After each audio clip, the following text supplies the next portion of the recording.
헤드라인입니다. 대전지검의 도움으로 제기할 수 있게 된 어느 마약사범의 사연을 소개해드립니다. 서울고검은 전담검사 전문화의 일환으로 조세 분야의 연구 성과를 집대성한 조세법 판례 연구를 발간했습니다. 수원지검은 자족도시로 개발 중인 동탄 2지구에서 영업보상을 노리고 속칭 유령상가를 설치한 98명을 적발했습니다. 성남지청은 군위성통신장비 납품 단가를 조작해 부당이득을 취한 혐의로 3명을 구속 기소하고 2명을 불구속 기소했습니다.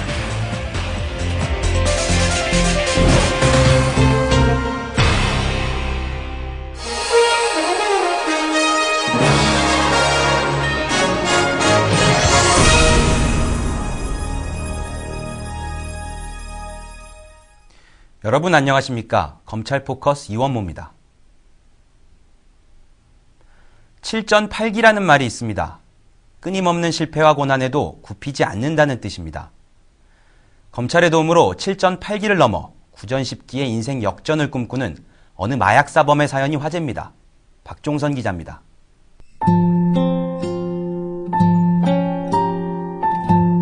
지금의 제 심정을 어떻게 표현해야 할지 모르겠습니다. 어떻게 저에게 이런 행운이 올 수 있는지 어제, 오늘, 그리고 지금도 전 마치 꿈을 꾸고 있는 것만 같습니다.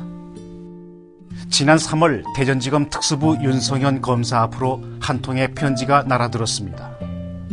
편지를 쓴 사람은 마약전과 팔범의 오모 씨. 편지에는 25년간 마약 사범으로 살아온 인생 역전과 참회가 고스란히 담겨 있었습니다. 저희 청에서 원래 자수를 권유했었는데 출석하지 않고 도주하는 바람에 이제 도주하다가 경기도 동두천에서 검거돼서 저희 청으로 이제 인치가 되었는데 결국은 그것 때문에 이제 구속된 그런 전형적인 필로폰 투약 사범입니다.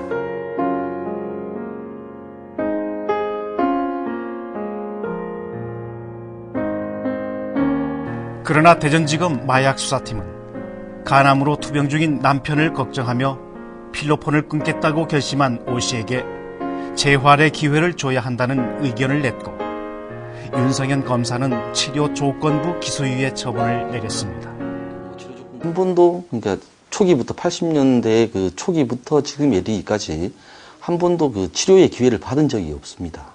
마약을 전담하는 검사로서 보면서 특이한 이례적인 경우라고 저는 좀 보게 됐는데 치료 조건부 기소유예 처분은 일단 석방 후 3개월에서 6개월간 치료기관에서 마약류 절연과 재활을 위한 치료를 받고 나면 기소유예가 확정되는 제도입니다. 희망이 보이지 않던 오 씨에게 인생의 전환기가 찾아온 것입니다. 이거 알고 시작한 지 30년 됐어요. 여자로서는 드나들지 않을 만큼 교도소도 많이 다녔고 한 번도 용서를 받아본 적이 없습니다. 그래서 저에게 이런 행운이 올 거라고는 한 번도 생각해 본 적이 없었습니다. 그리고 다시 태어나는 마음으로 열심히 살 겁니다. 주부, 대학생, 회사원 등 일반인들을 대상으로 빠르게 퍼져나가면서 마약의 심각성이 날로 더해가고 있습니다. 이를 근절하기 위해 국가적 차원의 근본적인 대책 마련과 함께 마약 사범에 대한 예방, 치료, 보호, 재활치료 중심의 정책 전환이 검토되고 있습니다. 필로폰만 아니라면 우리 사회의 평범한 일원들입니다. 우리 사회에서 그냥 평화롭게 정말 살아갈 수 있는 마지막 기회를 꼭 놓치지 말고 잡아달라는 게 제 당부하고 싶은 말입니다. 범죄꾼의 습성과 재활의 가능성 사이에서 고민하던 주인 검사의 결단이 한 사람의 인생과 가치관을 변화시켰습니다. 검찰청을 나서는 오 씨의 마음은 책임감과 굳은 의지로 가득 찼습니다. 이번에 저한테 굉장히 힘든 이 결정이었을 거라고 생각해요. 뭐 전과도 많고 그래서 그분들한테 다시는 이런 모습 보이지 않아야겠다고 생각합니다. 그래야 앞으로 또 나 같은 사람이 또 생겼을 때 용서를 받을 수 있을 거라고 생각해요. SBBS 박정선입니다. 우리나라의 세금 규모가 커지면서 조세 관련 재판이 늘어난 것은 물론 그 내용은 한층 복잡해지고 다양해졌습니다. 이런 가운데 일선 검사들이 관련 서적을 발간했습니다. 서울고검 송무부는 서울고검 전담 검사들이 조세 분야에 대한 전문성을 높일 수 있도록 조세 판례 연구회를 정기적으로 개최해왔습니다.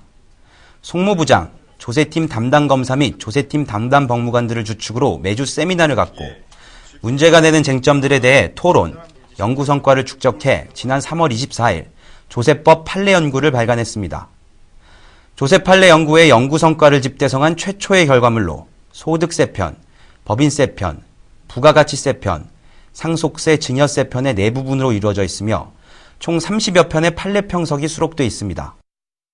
서울고검은 이번 조세법 판례 연구 출간을 시작으로 향후의 공정거래, 노동, 증권, 금융 등 여러 전문 분야의 책자를 지속적으로 간행함으로써 연구 성과들을 공유할 계획입니다.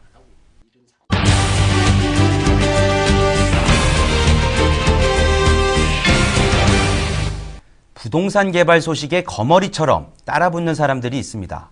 바로 투기사범들입니다. 경기도 동탄 이지구 개발 예정 지역에 보상금을 노리고 속칭 유령상가를 벌려놓은 투기사범들이 수원지검 합동수사부에 무더기로 적발됐습니다. 원은주 기자입니다. 경기도 화성시 동탄 이지구 개발 예정지. 사람은커녕 차들도 다니지 않는 허허벌판에 상가들이 늘어서 있습니다. 굳게 닫힌 문에는 오래된 우편물만 꽂혀 있고 주인 없는 가게 테이블 위에는 두터운 먼지만 쌓여 있습니다. 영업을 한 흔적이라고는 전혀 찾아볼 수 없는 이곳은 바로 영업보상금을 누린 투기꾼들이 설치한 유령 상가입니다. 대표적인 사례로는 컴퓨터 매장에 컴퓨터가 한 대도 없고 꽃집에 조화만 갖추어 놓고 심지어 상가 안에 토끼를 키우는 등 황당한 유령 상가 사례가 굉장히 많았습니다. 한 유령 상가의 내부입니다. 이렇게 낡은 비디오들과 함께 달력은 작년 7월을 가리키고 있습니다.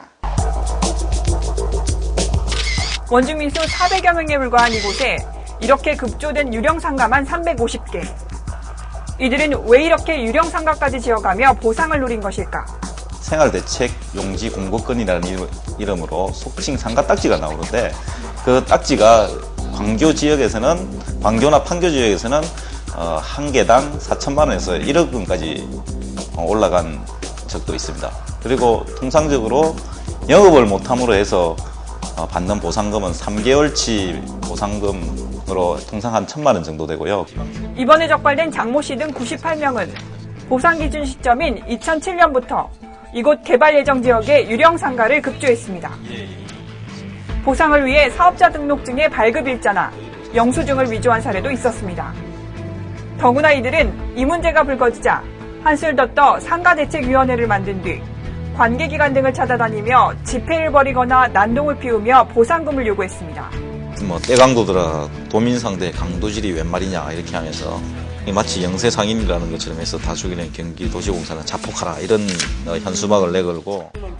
하지만 인근 지역인 광교와 흥덕지구 개발로 학습 효과를 얻은 투기 세력이 다시 준동할 것을 대비한 검찰과 경찰 그리고 경기도가 작년 10월 합동수사부를 설치하고 수사에 착수하면서 이들의 헛된 계획은 물거품이 됐습니다.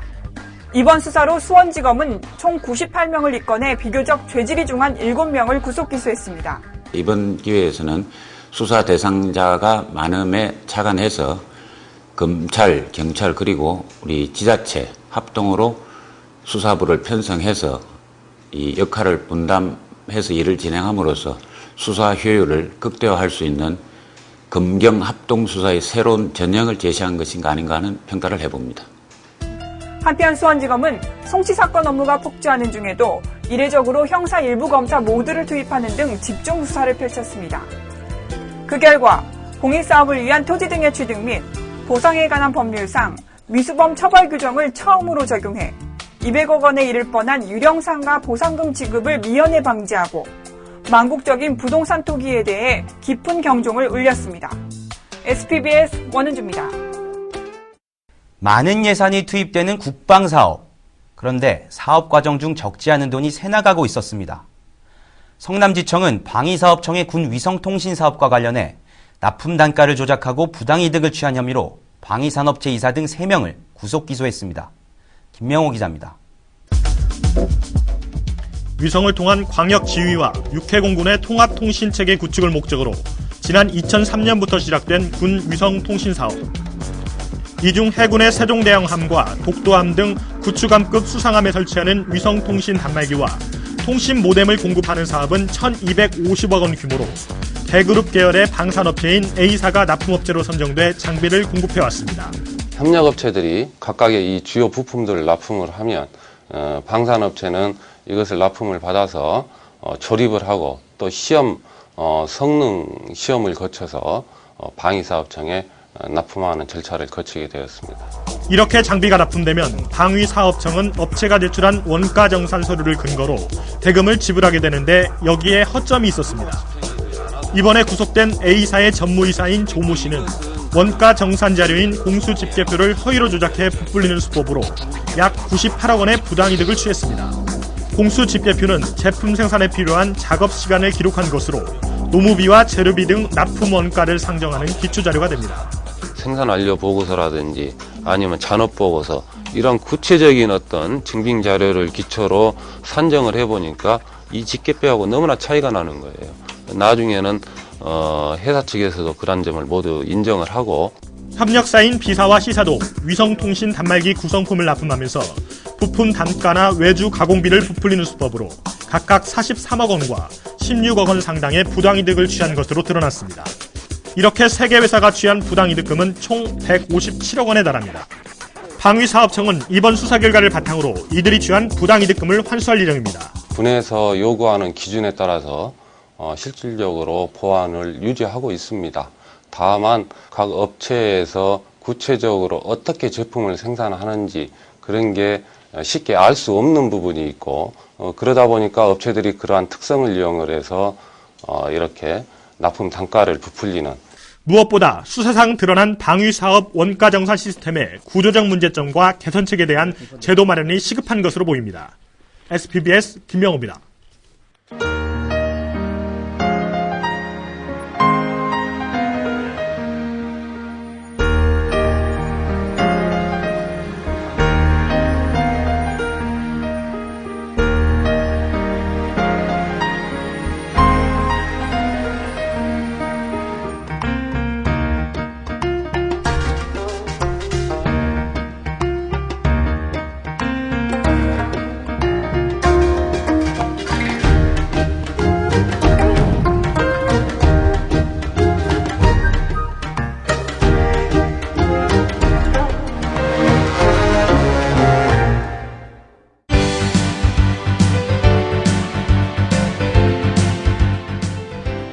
간추린 소식입니다. 지난 5일 대검찰청에서 검찰 공무원 5급 승진 보직 변경 신고식이 있었습니다. 승진자는 검찰 사무직 36명, 마약 수사직 3명, 보건연구직 2명으로 총 41명이며 전보는 검찰 사무직 3명, 마약 수사직 1명으로 총 4명입니다. 이들은 신고 후 김준규 검찰총장과 검찰 간부들과 편안한 분위기의 다가회를 함께하며 다양한 이야기를 나누는 시간을 가졌습니다. 서울고검은 지난 6일 소속 검사들의 서적 출간을 기념하는 조촐한 행사를 열었습니다. 이날 행사에서는 김진호 검사와 법무관들이 쟁점 판례를 기초로 작성한 논문들로 이루어져 있는 조세법 판례 연구, 형사 절차를 실무의 관점에서 해설한 위재민 검사의 형사절차법, 법조 봉사 대상 본상을 수상할 만큼 봉사활동에 열심히 참여해온 이상대 검사의 삶이 고스란히 담겨있는 함께 사는 세상이 다시 한번 소개됐습니다. 지난 7일 대검찰청 디지털 포렌식 센터에서 공정거래법 연구회 세미나가 있었습니다. 이날은 KCL 소속 서해숙 변호사를 초청해 수직적 제한 행위의 위법성 판단 기준에 대한 주제로 강연과 토론이 진행됐습니다. 공정거래법 연구회는 월 1회 공정거래 강의를 개최하고 있으며 주 1회 송무부장이 참여하는 회의를 진행하는 등 활발한 연구 활동을 벌이고 있습니다. 외국인 조직범죄 합동수사본부의 활동 성과가 발표됐습니다. 외국인 조직범죄에 대한 범정부적인 대응체제 구축 차원에서 2009년 10월 말 대검찰청에 설치돼 지난 2010년 4월 말로 그 활동을 종료한 합동수사본부는 지금까지 외국인 범죄자 총 1,354명을 단속하고 그중 157명을 구속했으며 92명은 즉시 강제 퇴거 절차에 회부했습니다. 이상으로 검찰 포커스를 마칩니다. 시청해주신 여러분 고맙습니다.